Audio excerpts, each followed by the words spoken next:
Nouvelles héroïnes. Avant de plonger dans l'histoire du jour, laisse-moi te donner quelques clés pour mieux comprendre. Je suis née dans les années 80, une époque où la famille royale d'Angleterre occupait une place particulière dans ma vie.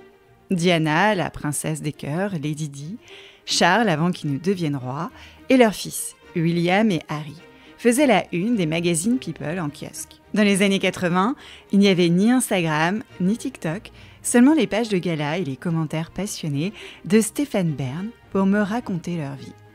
Comme beaucoup, j'idolâtrais Lady Di, la princesse Diana. Mais sous ses sourires rayonnants se cachaient des blessures que les flashs des paparazzi ne pouvaient dissimuler. Et je me demandais souvent, comment a-t-elle pu rêver d'être princesse ? Elle qui partage sa vie avec un prince si loin des contes de fées et une belle famille encore moins enchantée.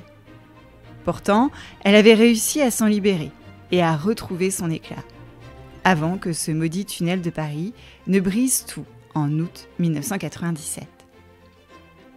Lady Di, devenue princesse, pour le meilleur et surtout pour le pire. Quand j'ai demandé à ma communauté, vous, mes chères auditrices, quelles héroïnes elles aimeraient découvrir, un nom est revenu sans cesse. Et telle fut ma surprise. Le nom de Kate Middleton. Kate Middleton, la princesse que tu connais peut-être mieux, celle d'une jeune femme née sans sang bleu, nommée Catherine. Oui, toi qui écoutes, tu l'as sûrement toujours connue comme une princesse. Mais aujourd'hui, je veux remonter dans les années 80 pour te raconter l'histoire de Kate Middleton, celle qui rêvait de devenir princesse, la princesse du prince William, dont la photo était punaisée sur le mur de sa chambre. Nouvelles héroïnes. Salut toi, nouvelle héroïne, je suis Céline Steyer, celle qui murmure à tes oreilles des récits d'aventures insolites et de dépassement de soi à travers des histoires vraies de femmes qui ont osé faire de leurs rêves une réalité. Des histoires pour t'aider à grandir en confiance et trouver ton propre chemin. Bienvenue dans le monde surprenant des nouvelles héroïnes. Nouvelles héroïnes.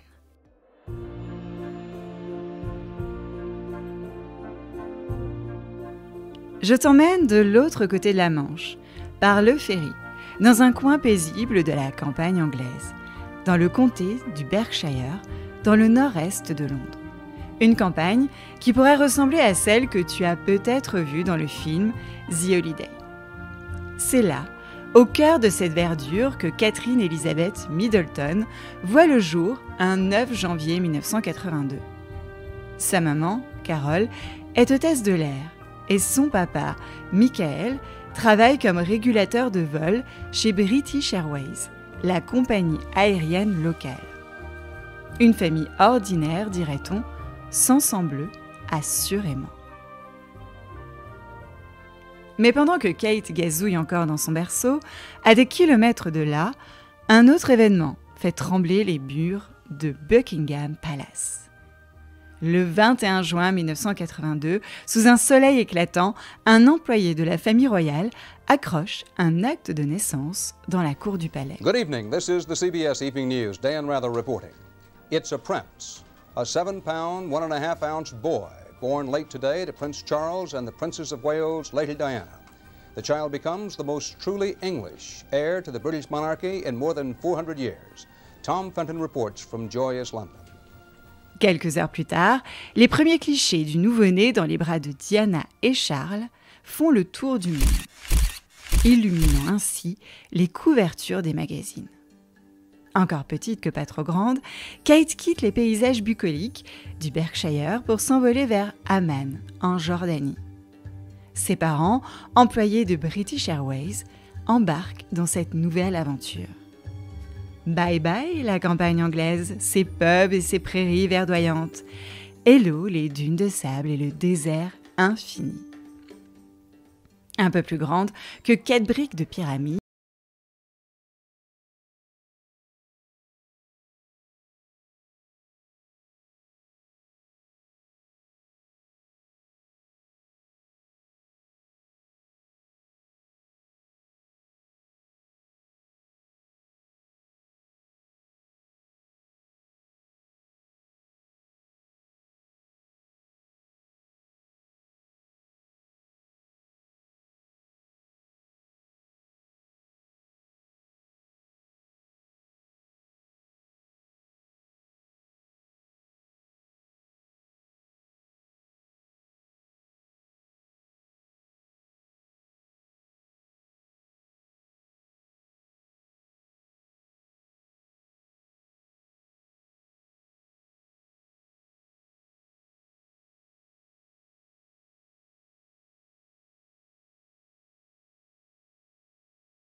à 13 ans, Kate prend des cours de théâtre et joue le rôle d'une fille qui tombe amoureuse d'un jeune homme prénommé William.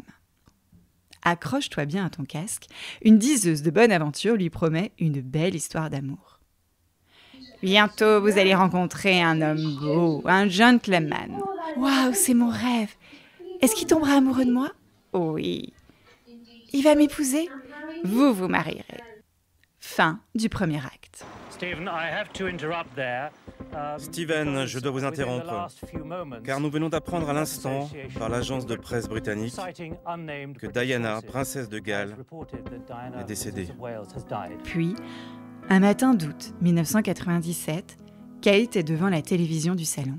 Elle a 15 ans et vient d'apprendre que Lady Di, la maman de son prince, vient de mourir dans un accident de voiture. Quelques jours plus tard, elle regarde l'enterrement à la BBC et observe un prince William tête baissée. À la rentrée, elle a quitté l'école de St Andrews pour intégrer Donn House, un établissement prestigieux, mais en tant qu'externe. Une décision peu commune dans une école où la majorité des élèves vivent au pensionnat. Même si elle se montre toujours très positive, Kate traverse une période d'adaptation plutôt difficile. Elle est moquée par ses camarades du fait de sa taille jugée trop grande et trop mince. Et la compétition entre les élèves est intense. L'enseignement lui pose également des défis. Et même dans le domaine sportif, elle ne trouve pas d'échappatoire. Donn House n'ayant pas d'équipe de hockey sur gazon pour nourrir sa passion. Face à ces obstacles et sur les conseils avisés du directeur de St Andrews Prep School, ses parents décident de la transférer à Marlborough, qui coûte chaque année plus de 70 000 €. La priorité des parents de Kate est claire: offrir à leurs enfants les meilleures opportunités pour construire leur avenir. Kate est pensionnaire de l'école et vit pleinement ses années lycée. Un dimanche, elle participe à un match de hockey sur gazon contre Eton, où étudie un certain William, le fameux prince. La légende voudrait qu'ils se soient rencontrés lors d'une soirée, mais je ne suis pas Stéphane Bern et je ne fais pas partie des happy few de l'idylle de Kate et William. Kate a 20 ans quand elle reçoit un avis favorable pour l'université d'Édimbourg, son premier choix pour étudier l'histoire de l'art. Au même moment, St James Palace publie le communiqué suivant. Le prince William est bien évidemment ravi et soulagé d'avoir été accepté à l'université de St Andrews et a hâte d'y étudier dans un an. Le prince avait choisi de prendre une année sabbatique avant son entrée à l'université. Mais, quelques jours après avoir appris son admission à Édimbourg, Kate annonce à ses parents qu'elle veut prendre une année sabbatique et s'inscrire à St Andrews l'année suivante. Est-ce qu'elle l'a fait exprès ? Je le répète, je ne suis pas Stéphane Bern. Cependant, l'été de ses 20 ans plonge Kate dans une profonde mélancolie. Elle est fraîchement séparée de son premier amour et elle erre dans les rues pavées de Florence, en Italie, où elle pensait vivre la Dolce Vita. Elle trouve un réconfort éphémère auprès de sa cousine Lucie pendant les premiers mois de son année sabbatique. À mesure que les jours s'étiolent, elle décide de poursuivre son périple lors d'un séjour humanitaire au Chili. Par un hasard inattendu, elle se retrouve inscrite dans le même programme que le prince William, qui vient juste de le terminer, une semaine seulement avant l'arrivée de Kate. À son retour en Angleterre, armée de son admission à l'université de St Andrews pour y étudier l'histoire de l'art, Kate savoure ses derniers moments de liberté avant d'entamer sa vie universitaire. Elle passe ses dernières heures de répit à travailler sur un bateau à Southampton, le cœur battant à l'idée de nouvelles aventures qui l'attendent à l'université. Kate pose enfin ses valises dans la résidence universitaire. Dans l'antichambre de l'histoire, elle et William se retrouvent sans le savoir, partageant les bancs des cours d'histoire de l'art. William, lui, somnole à l'évocation de l'art moderne. son cœur battant plutôt pour la splendeur de la Renaissance. Au-delà des amphithéâtres, un coup du sort invite Kate à partager un toit avec 2 amis et un étranger, qui n'est autre que... Wait for it, wait for it, wait for it, wait for it. Le prince William.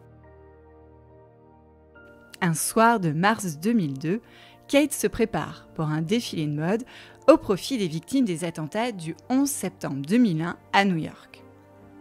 Elle avait, au départ, prévu de porter une jupe transparente et un pull. Et finalement, elle opte pour l'audace en transformant la jupe en robe. William, en bon colocataire attentionné, se trouve dans la foule, billet en main. Lorsque Kate avance, lumineuse sur le podium, un « Waouh, Kate est incroyable !» s'échappe des lèvres de William, tandis que son cœur découvre un sentiment naissant. Ce que William ignore, ou choisit d'ignorer, c'est que Kate voit quelqu'un d'autre, un certain Rupert Finch. Pourtant, l'attraction se fait indéniable, et William devient de plus en plus présent dans la vie de Kate, partageant avec elle de longues conversations post-cours et des sessions de cuisine complices. Lentement, les colocataires glissent vers l'amour, en un secret murmuré, car après tout, William n'est pas un étudiant ordinaire, mais un prince destiné à la couronne, et les paparazzis guettent. Depuis la tragédie de Lady Di, un accord tacite entre la royauté et la presse promet paix contre nouvelles régulières. Cet accord est respecté, jusqu'à ce que les clichés de Kate et William, radieux sur les pistes des Alpes suisses, éclatent au grand jour dans les tabloïds. Les images enflamment le cœur des Britanniques et les questions se font pressantes, peignant déjà Kate en future reine.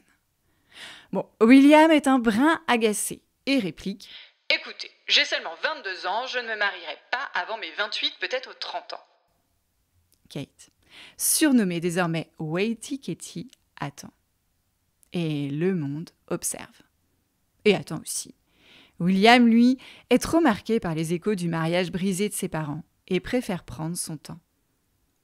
Les années universitaires s'écoulent, Kate, rayonnante mais discrète, rejoint l'entreprise familiale. William, lui, se forge un futur de pilote à l'Académie militaire de Sandhurst. En 2005, lors de l'anniversaire du prince Charles, Kate est invitée. Quant à William, il apprécie les moments passés chez les Middleton, un refuge familial loin, mais vraiment très très loin, de la froideur royale. 5 ans de complicité, de regards échangés, de promesses non dites, mais toujours pas de demande en mariage. Les permissions de William sont des échappées belles, des nuits londoniennes, loin des yeux de Kate, qui aussi entre lui accordait de l'espace et la peur d'une fin humiliante. Puis, un matin d'avril 2007, un appel vient interrompre le quotidien de Kate. La conversation, longue d'1 heure, scelle la fin de leur conte. Kate Middleton et le prince William se séparent. Shocking! La féerie se brise. Et le monde, témoin silencieux, retient son souffle. Est-ce vraiment la fin d'un conte de fées ?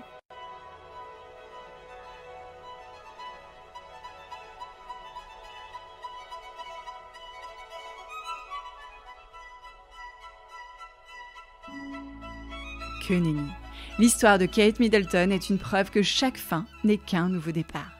Nous sommes en juillet de la même année, au cœur d'une foule émue réunie pour un concert commémorant les 10 ans de la disparition de la princesse Diana, et parmi eux se trouve Kate. William et Kate se voient toujours. Et quelques années plus tard, en octobre 2010, après des apparitions discrètes mais complices, le couple annonce ses fiançailles. Et le 29 avril 2011, les cloches de l'abbaye de Westminster résonnent. Le mariage royal rassemble des millions de spectateurs dans les rues de Londres et des milliards derrière leurs écrans. C'est ainsi que Kate Middleton devient la duchesse de Cambridge, ouvrant un nouveau chapitre dans sa vie.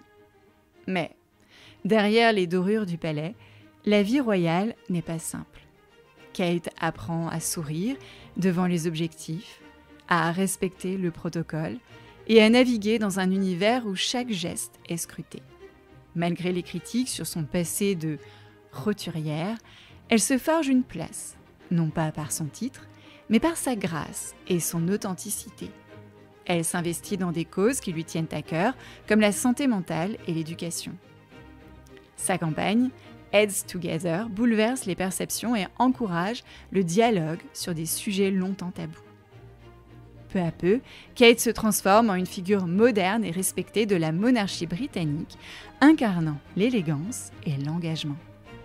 Son style raffiné mais accessible inspire des millions de personnes à travers le monde. Et ses choix vestimentaires sont scrutés avec admiration. Pourtant, ce n'est pas seulement sa garde-robe qui fait d'elle une icône. C'est elle, et son authenticité. Un jour, lors d'une visite dans une école, un garçon lève la main et lui demande « Princesse Kate, avez-vous un dragon ?» Kate éclate de rire. « Pas encore !» répond-elle malicieusement. « Mais je vais demander au prince William de m'en trouver un. » Voilà, ce moment léger reflète l'esprit de Kate, une femme qui, malgré les défis, trouve toujours la lumière. Note à la maman qui écoute cette histoire avec toi et qui, comme moi, était une femme de la famille royale, j'ai choisi de ne pas dévoiler les relations entre Kate, Meghan, la femme d'Harry, la reine Elisabeth II ou Camilla. Je laisse Stéphane Bern le faire bien mieux que moi. Catherine Middleton, puisque vous l'appelez Kate, mais elle s'appelle Catherine Middleton, duchesse de Cambridge, a aujourd'hui 34 ans. C'est vrai que d'une certaine manière, c'est son âge d'or. Revenons à Kate, qui a connu bien des défis, car faire partie de la famille royale d'Angleterre est une épreuve en tant que telle, où de ma fenêtre de petite Frenchie voit s'envoler une certaine liberté. Liberté d'être soi, liberté de ne pas sans cesse être jugée, scrutée. En 2024, Kate dut révéler publiquement son combat contre un cancer, provoquant une vague de soutien à travers le monde. Mais c'était sans compter les semaines de spéculation à coups de photos dans la presse et sur les réseaux sociaux. Et moi, à cet instant-là, j'avais juste envie de crier « Laissez Kate tranquille ». Alors, chère nouvelle héroïne, la petite Kate avait un rêve, celui de devenir princesse du cœur de William, et elle l'a réalisé. De Weighty Kate, elle est devenue la reine de cœur et une icône pour les sujets de la royauté britannique. J'ai cherché pour toi un message de Kate qu'elle avait adressé et j'ai trouvé ces quelques mots. La vie est faite de défis, mais ce sont ces défis qui nous rendent plus forts. N'ayez pas peur de tomber et de faire des erreurs. Chaque petite victoire compte. Et surtout, n'oubliez jamais de rire. Nouvelles héroïnes. Kate Middleton est bien plus qu'une duchesse ou une princesse. Elle est une femme, une maman, une nouvelle héroïne. Dans l'ombre bienveillante de Diana, elle a réinventé le rôle qu'elle joue pour une monarchie plus humaine, prouvant que même dans un conte de fées, l'héroïne doit relever des défis pour écrire son propre chapitre. Voilà, c'était l'histoire de Kate Middleton, ou plutôt le début de sa grande histoire de princesse. J'espère que ça t'a plu. Si tu as aimé cette nouvelle histoire, dis-le-moi en laissant un commentaire et 5 étoiles sur Apple Podcast, sur Spotify ou en demandant à tes parents de m'envoyer un message vocal sur le répondeur ou écrit sur Instagram. Et avant de te laisser retourner à tes occupations ou rêver encore plus grand, Nouvelles Héroïnes est aussi disponible en livre. Tu peux le retrouver chez ton libraire préféré ou en ligne. Je mets tous les liens dans la description de l'épisode. Ton soutien est tellement précieux pour continuer de raconter ces histoires à encore plus de filles et de garçons. Je compte sur toi pour en parler à ton école, à ton cours de danse, de théâtre, de football, à la boulangère et même au contrôleur de bus. À bientôt avec Nouvelles héroïnes. Nouvelles héroïnes. Nouvelles héroïnes. Nouvelles héroïnes. Nouvelles héroïnes.